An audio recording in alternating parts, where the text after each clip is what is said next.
The atmospheric processor in Section 3 was making a sound that definitely wasn't in the maintenance manual, something between a wheeze and a death rattle that suggested imminent failure. James Carver had his tools spread across the red dust and was elbow-deep in filtration components when the first warning about the storm came through his comm unit. He ignored it because atmospheric processors didn't care about weather, and someone had to keep the human delegation from suffocating in their sleep. The second warning came 10 minutes later, more insistent, mentioning wind speeds that sounded impressive in metric, but mostly just meant a lot of dust moving very fast.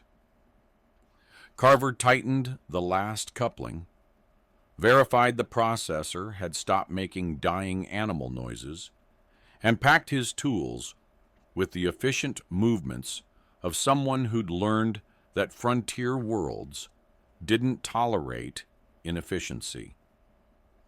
The third warning didn't come through his comm.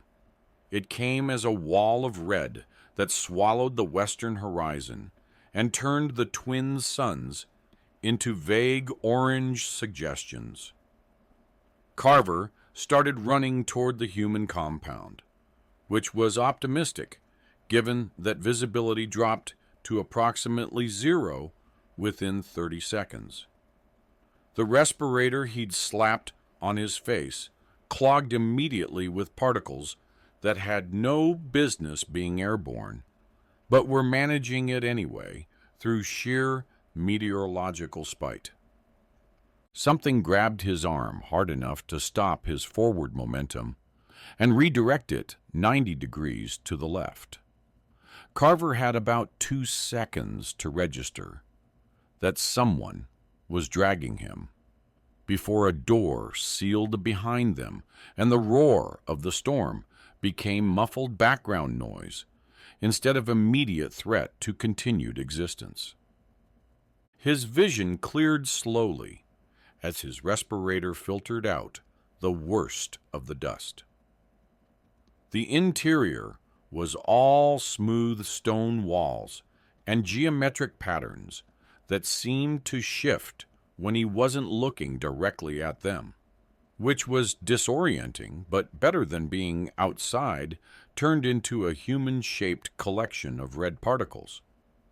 Standing in front of him was Syrah, the chief's daughter, whose skin was doing that thing where patterns flowed across it like living tattoos.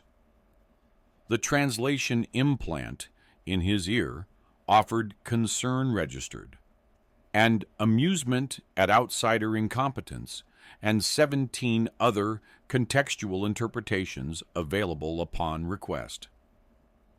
"You run toward storm with bad equipment," she said, in carefully precise standard that sounded like she'd been practicing with the delegation's language instructor. The processor was more immediately threatening than the weather, Carver said, pulling off his respirator, and discovering his face was covered in enough dust to qualify as a bad disguise. "Thanks for the rescue." Her skin patterns shifted to colors his implant translated as social obligation fulfilled, and possibly, "You are terrible at survival." She gestured around the dwelling, which had no furniture in the traditional sense, just organic-looking formations that might have been seating or art or religiously significant rocks. "Storm lasts many hours. You stay." "I should probably get back to the compound." Even as he said it, the storm outside reached a new pitch that suggested the universe disagreed with his assessment. Syrah's patterns flashed something the implant rendered as stating the catastrophically obvious, and she handed him water in a container that looked carved from single piece of stone. "You stay. We wait. Storm passes." Simple. Carver drank the water, which tasted faintly mineral, but was better than the recycled stuff in the compound, and resigned himself to spending an unknown number of hours in a Cathara dwelling with someone whose skin was currently displaying what he hoped was hospitality, and not preparing to ritually sacrifice the incompetent human. Outside, the storm screamed against the stone walls. Inside, Syrah settled onto the floor with the fluid grace of someone whose culture had never invented chairs, and asked him why humans needed so much furniture when the ground worked perfectly well. It was going to be a long night.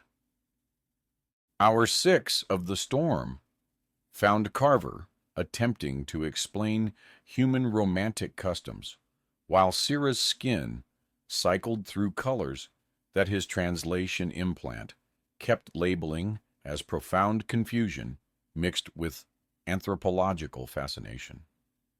They'd moved past furniture philosophy and into deeper cultural territory, mostly because sitting in silence for 6 hours, while a storm tried to dismantle the settlement, felt worse than potential diplomatic incidents. So humans perform elaborate social rituals called dates, where you consume food together in specific locations while evaluating compatibility. Syrah's patterns shifted to what might have been skepticism or possibly amusement at cosmic absurdity. That's a cynical but accurate summary, yes. Carver accepted another piece of the grain stuff she'd offered, which had looked unpromising but tasted surprisingly like honey mixed with starlight, assuming starlight had a flavor. What do Cathara do? We exist near each other. Presence becomes meaningful or does not. Why complicate with performance? Because humans can't read each other's skin like an emotional billboard. He gestured at her current pattern display, which was showing at least 4 colors his implant claimed meant different types of contentment. We need the dates to figure out if the other person is interested or just being polite. Her skin flashed bright amber, which the implant translated as laughing at alien foolishness, or possibly deep philosophical revelation occurring. Your species talks constantly, but communicates poorly. Ours communicates constantly, but talks little. Both seem exhausting. Welcome to sentient life. It's all exhausting. Carver shifted position on the floor, his back informing him that humans had evolved, sitting in chairs for good evolutionary reasons. So Cathara just know when presence becomes meaningful? Patterns show truth. If I spend time near someone and my patterns shift to bonding compatible colors, both parties recognize significance. No performance needed. She tilted her head, patterns swirling through combinations the implant refused to even attempt translating. What if human cannot perform well on date, but would be excellent presence companion? Then they probably don't get a second date, which is arguably a flaw in our system. Very flawed. Her skin settled into soft blues and greens that looked peaceful in a way that made the storm outside seem less threatening. You are acceptable presence companion. No performance needed. Carver wasn't sure if that was a compliment or just an observation, but his implant was offering 17 interpretations, ranging from platonic acknowledgment to significant social statement with bonding implications, and he decided to just accept it at face value. Thanks. You're not bad yourself, for someone who rescued me from my own terrible survival instincts. They fell into comfortable silence, which was remarkable, given they'd only known each other for about 8 hours, and had spent most of that time explaining why their respective species made simple things complicated. Outside, the storm continued its extended tantrum against the geology. Inside, the space between them had somehow shrunk without either of them consciously moving, the way it does when two people stop performing social distance and just exist in proximity. When Carver's eyes started closing despite his best efforts, Sierra gestured to the raised, sleeping platform covered in something that felt like moss but glowed faintly with bioluminescence. Sleep, Storm continues, rest is practical. He wanted to argue, to maintain proper diplomatic distance, to do whatever the cultural briefing files probably said about situations like this. Instead, exhaustion won the argument his brain was too tired to have. He lay down on one side of the platform. Sierra settled on the other, and her skin patterns cycled to colors, his implant labeled Trust, Compatible Rest, and Contentment in Shared Space. Carver's last conscious thought was that he should probably ask what those colors meant in terms of Cathara social customs. Then sleep dragged him under before diplomacy could complicate things further.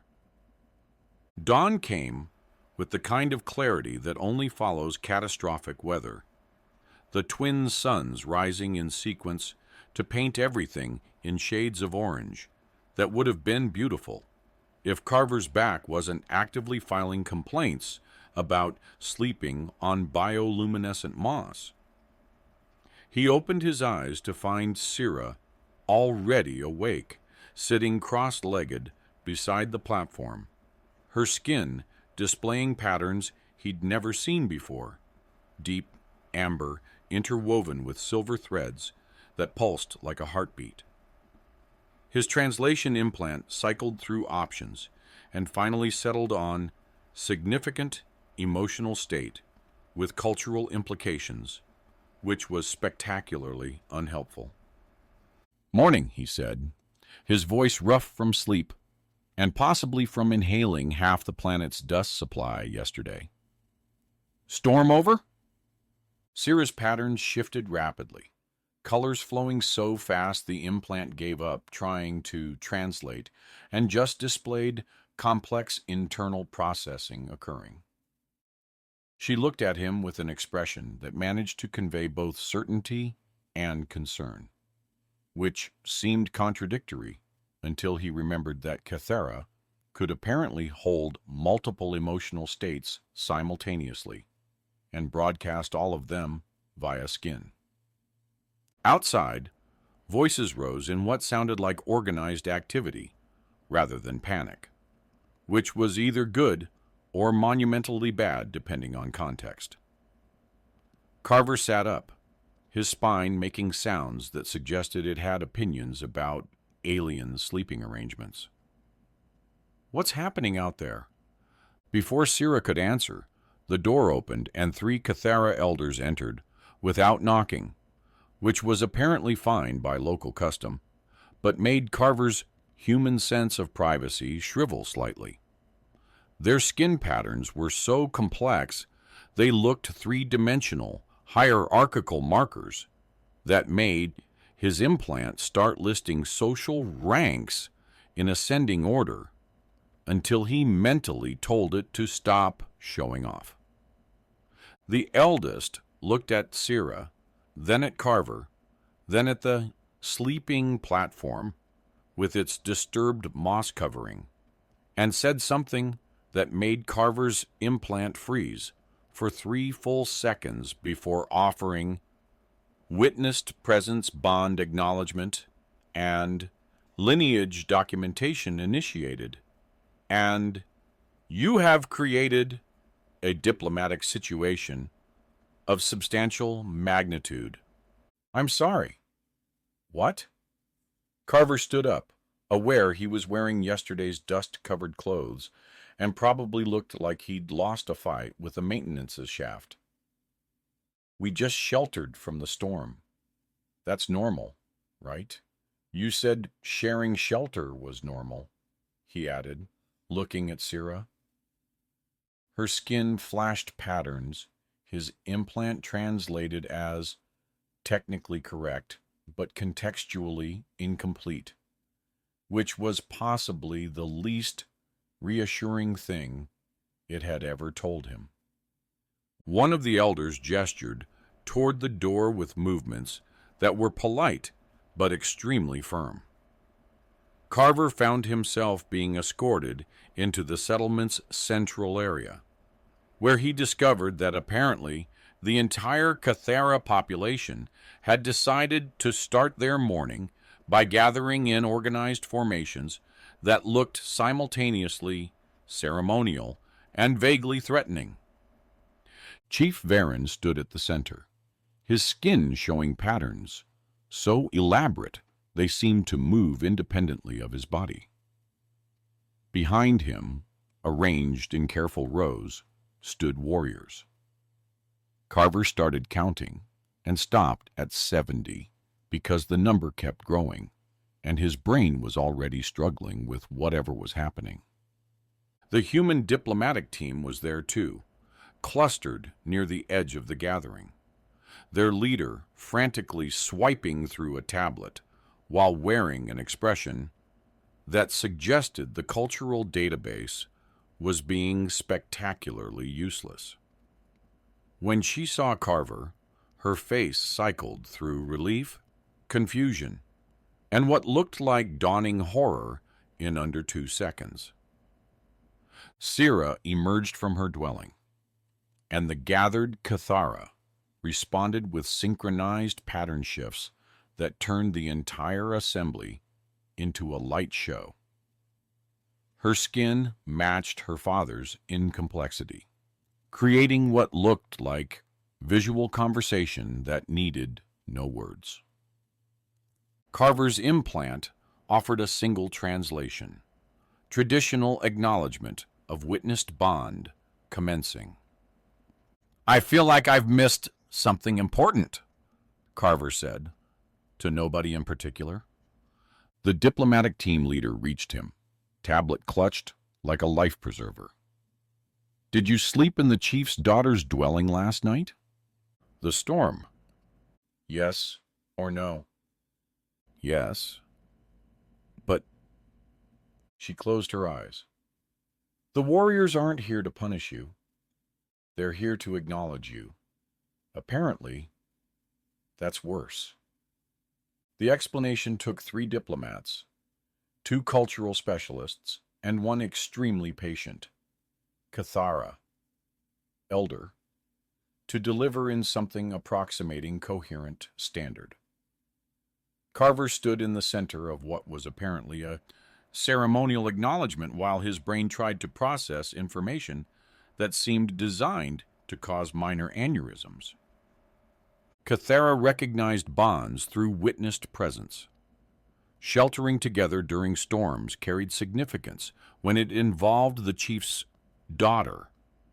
The entire settlement had apparently observed their patterns synchronizing through some kind of collective social awareness that humans completely lacked. Intent didn't matter. Verbal declarations didn't matter. What mattered was that presence had occurred, patterns had responded, and 321 warriors had assembled by dawn, because that was the traditional response to a chief's daughter forming a presence bond with an outsider.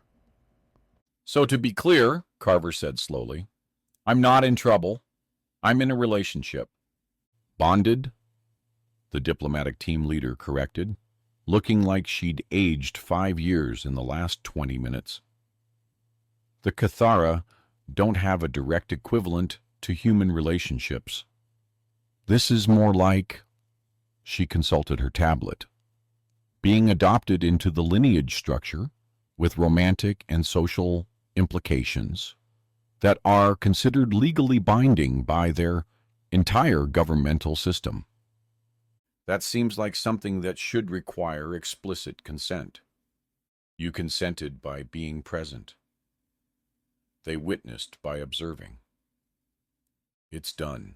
She looked at him with something between sympathy and fascination. The good news is, this might be the diplomatic breakthrough we've been trying to achieve for 3 months. The bad news is, you're the breakthrough. Chief Varen stepped forward, his skin pattern shifting to colors the translation implant labeled expectation of formal response. Carver looked at Syrah, who had moved to stand beside him, her pattern showing determination, mixed with what looked like affection and possibly amusement at his complete confusion. He could explain it was a misunderstanding, that human customs required explicit discussion, mutual agreement, probably some paperwork, that he'd just been trying not to die in a dust storm and had no idea that sleeping on bioluminescent moss carried implications that required 321 warriors to acknowledge. Instead, he thought about 14 hours of actual conversation that had needed no translation software to matter, about waking to patterns that meant trust, about how Syrah had pulled him out of a storm without hesitation, and then spent half the night laughing at human social complications. Is this actually what you want? He asked her in his terrible Cathara that made several elders' patterns flash with what might have been linguistic pain. Syrah's skin blazed with colors. His implant translated as choice, made with absolute clarity. And she responded in perfect standard. Presence is choice. You were present. I chose to be present with you. My people acknowledge what already exists. The warriors shifted formation, creating a path between Carver and the chief. He walked it, aware he was participating in something he barely understood, and accepting a bond he'd never formally proposed. Chief Varan's patterns shifted through what looked like approval, and he said something the implant rendered as lineage accepts new presence, and you fix atmospheric processors adequately. High praise, the diplomatic team leader muttered behind him. By the time the twin sons reached their apex, Carver had participated in ceremonies involving synchronized pattern displays, witnessed acknowledgments from what felt like the entire settlement, and eaten ceremonial food that actually tasted better than the standard rations.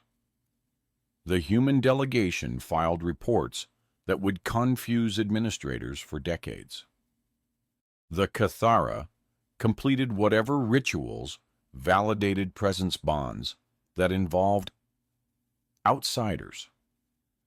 3 months later, when Carver filed his quarterly maintenance report, he included a note that atmospheric processor efficiency had improved 20% since the Cathara started treating the human compound as extended lineage.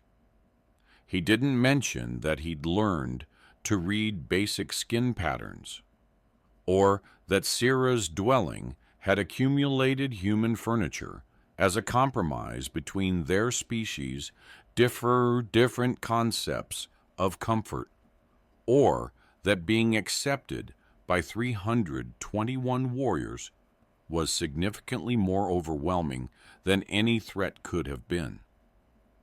The official reports called it unprecedented cultural integration and diplomatic success. The real answer was simpler. He had been present, truly present, in a way that transcended intention. And when an entire civilization witnessed that presence and called it valid, the most human response was choosing to honor what you'd accidentally created. Carver still fixed atmospheric processors, but now he did it while learning that sometimes the most powerful bonds are the ones you stumble into during storms. And the greatest strength is recognizing when you've found something worth keeping, even if you never meant to find it at all.